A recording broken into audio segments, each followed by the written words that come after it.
ketiga kali. Questionnaire. Ni. Okay.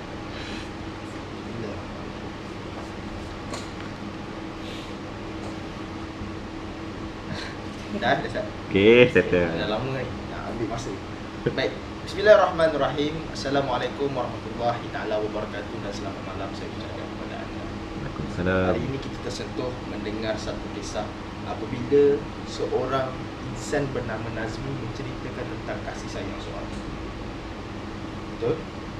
Saya rasa semua yang ada di dalam bilik ini pasti bersetuju dengan saya apabila saya katakan apabila kita dijentik dengan perkataan ibu ini pasti akan mengalir air mata kerana memikirkan pengorbanan yang tidak akan boleh dinilai melalui apa pun, melalui wang ringgit ataupun sebagainya. Saya.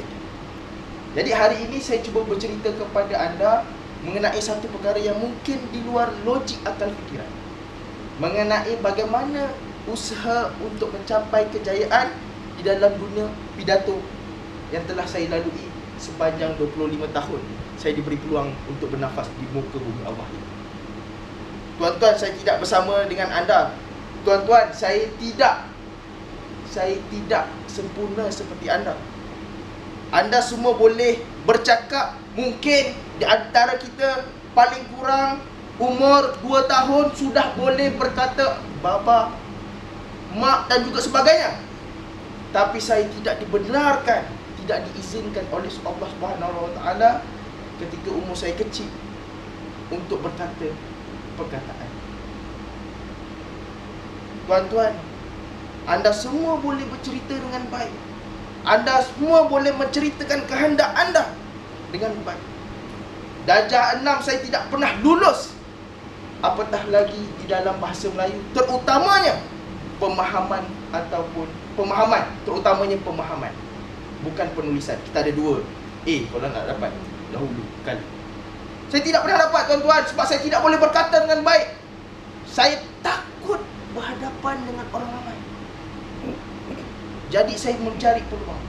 Bapa saya ini seorang penghulu, orang yang hebat berkata di atas pentas, orang yang hebat berceramah di mana saja, dan beliau merupakan antara penceramah terbaik Biro Tata Negara pada tahun sejak 1998 sehingga tahun 2004. Beliau pegang, rangkul semua. Tetapi anak beliau yang ke-6 ini mempunyai masalah yang sungguh dahsyat. Bermacam cara dihantarnya saya pergi ke mana-mana kelas, dihantarkan saya untuk pergi ke kuliah-kuliah agama untuk mempelajari tentang satu perkara, bagaimana untuk kita berkata-kata dengan orang ramai. Tetapi tuan-tuan, saya tidak tahu apakah masalah saya, sehinggalah kesakitan ini yang saya katakan akhirnya berbaloi melalui satu peristiwa yang akan saya ceritakan kepada anda. Tuan-tuan, ketika umur saya tingkatan 4, maknanya 16 tahun. Ketika semua orang sudah menghabiskan pelajaran PMR, orang semua berjaya dapat masuk ke MRSM dan juga sebagainya, saya terkucil, tuan-tuan. Saya cuma mendapat 3A, tetapi saya tidak mampu untuk melanjutkan ke pergi sekolah teknik sekalipun. Saya tidak mampu kerana saya tidak boleh, tuan-tuan, untuk berkata, berpidato dan juga sebagainya. Ini kelemahan saya. Sampailah satu ketika ayah saya dilanda nazak. Ketika itu, tuan-tuan, ayah saya menghantar saya ke satu kelab. Dinamakan kelab ini Kelab Pengucapan Awam Indonesia dan Nusantara di Johor Bahru. Ketika itu ayah saya hendak menghantar, sakit. Kebetulan jatuhnya sakit beliau. Jatuh sakit. Keluar daripada telinga ini darah yang berwarna hitam. Keluar daripada hidung ini darah yang berwarna hitam, menunjukkan ada kesakitan dalaman yang kita tidak tahu. Dan doktor tidak dapat kenal pasti. Dan saya dalam keadaan 50-50 untuk pergi ke kursus tersebut. Kerana apa? Selain daripada itu, saya adalah pengamal perubatan Islam. Dan saya dapat tahu bahawa sesungguhnya ayah saya ini telah pun disantau ataupun telah pun disihir oleh manusia yang benci terhadap beliau. Tapi itu saya tidak akan cerita. Sabar, itu pada sesi akan. Tapi tuan-tuan, kesakitan itu bermula satu azam dengan melihat kasih sayang. Beliau dengan secara tiba-tiba bertempik kepada saya. Dia kata, Fahmi, kau pergi saja. Kau pergi saja. Andai aku mati hari ini, kau cuma perlu sembahyang jenazah. Kerana apa? Itu pun sudah memadai menunjukkan kasih sayang kau. Kau pergi, kau pergi. Aku tidak mahu melihat anak aku ada di sini kerana takut kematian aku. Kerana apa? Kerana anak aku ini pasti boleh berkata dengan berjaya pada masa akan datang. Itu kata dia halaunya saya daripada di dalam rumah itu untuk keluar, untuk menunjukkan bahawa sesungguhnya saya perlu untuk menagih ilmu tentang ilmu pidato. Jadi dengan keadaan serba salah, berlinang air mata, saya keluar, tuan-tuan. Saya keluar. Selama seminggu saya tidak boleh memberikan fokus yang mendalam terhadap apa yang diajarkan oleh Kiai Muhammad, seorang guru yang hebat dalam berpidato ini di Indonesia. Saya tidak boleh untuk memberikan fokus kerana memikirkan ayah saya. Tetapi saya tersentuh apabila Cik Nazmi memikirkan tentang kalaulah ayah saya boleh menghalau, itu sebenarnya itulah kasih sayang. Kerana dia tidak mahu, andai kalau dia mati pun hari itu, kalau saya tidak berubah, dia tidak akan menjamin apa-apa. Jadi dia mahukan saya melakukan sesuatu. Dan oleh itulah perubahan itu, sejak hari itulah saya mempunyai satu azam. Saya mahu berjaya di dalam dunia penciptaan Allah. Kerana itulah umur saya 17 tahun, tuan-tuan, saya melakukan kasih sayang ayah saya itu yang menghalau saya pada hari itu. Akhirnya saya dapat melakukan satu rekod dunia, 100 jam debat tanpa henti di Dewan Bahasa dan Pustaka pada tahun 2007 ataupun 2006.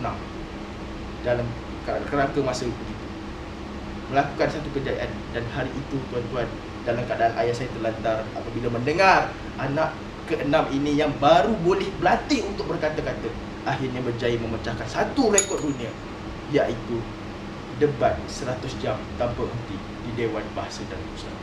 Ini mungkin kejayaan yang mungkin tidak boleh dibalas dengan apa pun. Pengorbanan yang selama ini saya belajar dan di sana sini hanya untuk ilmu pidato ini, akhirnya terbalas melihat senyuman seorang ayah yang terlantar sakit, melihat anaknya berjaya melalui adunan yang beliau mahukan anak dia ini boleh mewarisi ketokohan beliau untuk berpidato di hadapan orang ramai. Anak-anak lain tidak mampu, tetapi kejayaannya ataupun rezekinya berada di pihak masing-masing. Jadi tuan-tuan, sebenarnya untuk mencapai kejayaan ini takkan ada satu jalan pintas. Anda perlu ada satu azam, anda perlu ada satu rasa kesedaran, dan anda perlu ada satu perkara yang pahit sebenarnya untuk anda jadikan ia sebagai satu garisan untuk anda lepasi, supaya anda akan dapat tahu tentang kejayaan ini manis dan ia tidak boleh dibayar melalui duit, melalui apa saja. Dan inilah kebahagiaan dalam kesakitan. Ayah saya terlantar selama 2 tahun kerana kesakitan buatan orang itu, dan hari ini dia sudah pun berjaya dan bangga kerana saya satu-satunya anaknya yang mewarisi bakat di dalam berpidato ini. Dan pengorbanan beliau dalam beliau tidak pernah jemu untuk menghantarkan saya pergi ke merata tempat hanya untuk ilmu pidato ini.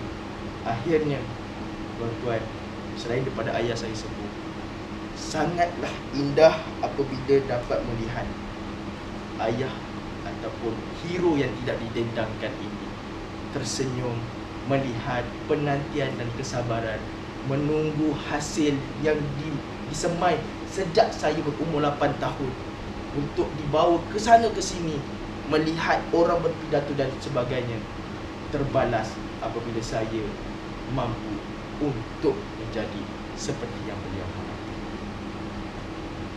Jadi tuan-tuan, sakit untuk kita mendapatkan perkara ini, tetapi kebahagiaan orang tua yang kita bacakan doa tadi, Rabbana fir lana dzunubana wa liwalidina warhamhum kama rabbawna shaghira wal jami' muslimina wa muslimat wal mu'minina wal mu'minat al ahya'i minhum. Doa yang kita bacakan ini sebenarnya adalah hadiah yang akan berterusan walaupun mereka berdua tidak ada ataupun masih ada. Carilah senyuman untuk kedua ibu bapa kita. Walaupun sudah tiada, janji saya satu yang saya yakin dan saya akan pegang sampai bila-bila. Kasih sayang tidak akan pernah putus antara kita dan juga yang telah pun tiada, tetapi kasih sayang itu akan bertambah lebih banyak melihat kepada keupayaan kita untuk mendoakan setiap orang yang telah tiada. Mereka mengharapkan kita di alam sana untuk kita sentiasa berdoa, maka kasih sayang itulah sebenarnya yang mereka pohon. Dan mereka mahukan sesuatu yang terbaik lahir melalui keturunan dan zuriat kita. Sekian, wabillahi taufiq wal hidayah. Wassalamualaikum warahmatullahi taala wabarakatuh. Mohon maaf sebelumnya.